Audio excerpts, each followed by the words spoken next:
So what you can now see is the main part of our warehouse, which is 1940s to modern day. Everything is organised chronologically by colour, by gender and by type. And the way we know where everything is, it's all in our heads. Uniforms are split into two departments. One is civilian and one is military. Where we are at the moment is the military department. We can do any costumes from any period, any army, probably minimum about 100 costumes per film.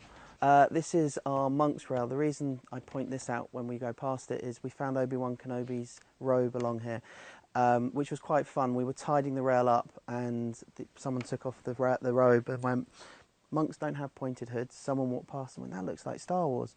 We screen referenced it, we spoke to the designer who verified it, and it was later auctioned as the robe worn by Alec Guinness as Obi-Wan Kenobi.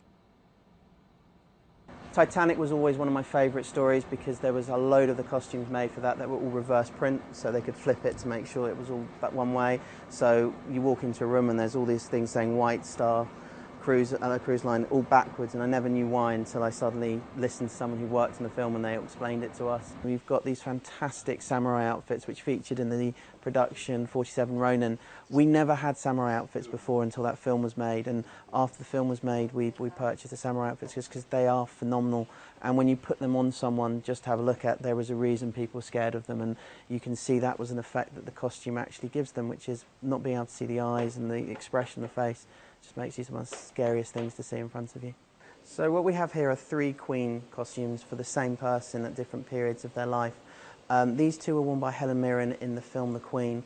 This beautiful ornate gown that she's wearing, this was for a portrait that was being painted during the film, so when she was posing in all regal outfits, and this one is much more when she was at home walking around and outside in like the Balmoral grounds.